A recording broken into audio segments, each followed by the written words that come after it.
Hi guys, welcome to Travel with Austin. I'm Austin, and today I'm here in Walhonding, Ohio, to take a look at the Walhonding Bridge, which crosses the Walhonding River. Now, this bridge was built sometime in the 1910s, I believe specifically around 1913 and 1914. Now, it is historically significant because of the type of bridge it is. I believe it was called a pin truss, that the type of bridge was. And it was bypassed more recently to be replaced with this bridge over here, which is more modern, but also very boring. Now, I don't know the exact year that this bridge was bypassed because online I saw both 1996 and 2004. Now, because of the significance of this bridge, it still stands here. One of the websites I went to said you can still walk across it, and other bridges or other websites had photos of people crossing the bridge. Now, I'm not 100% sure if technically this is legal or not, so I can't recommend for it or against it, but tons of people seem to do it without any issue. Now, this actually was a 2-lane bridge, believe it or not.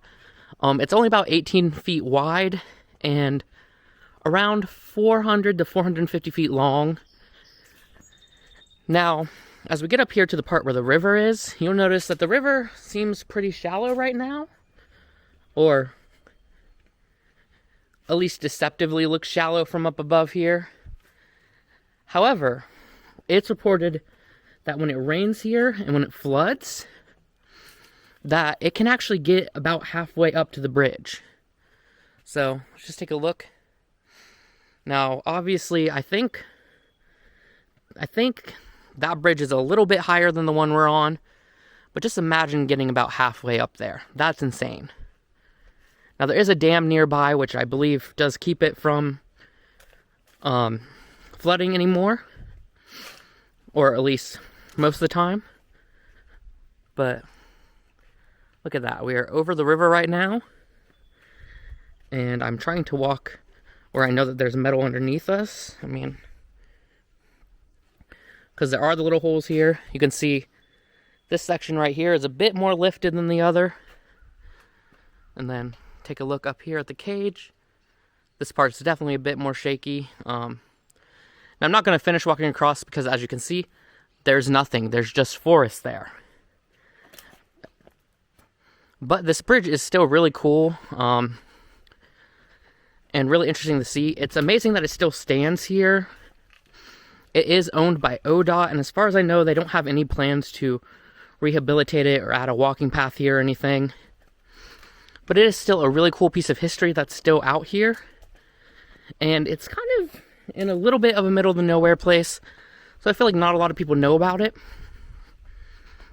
And you can actually hear, I don't know if you could hear that, but that's the bridge creaking. So let's hurry up and walk across it. Then as we get out here on the other side, I'll actually show you. You can still see what was probably a bit of the road back when this bridge was still in use. So, we're almost there. Take one last look at the top of it.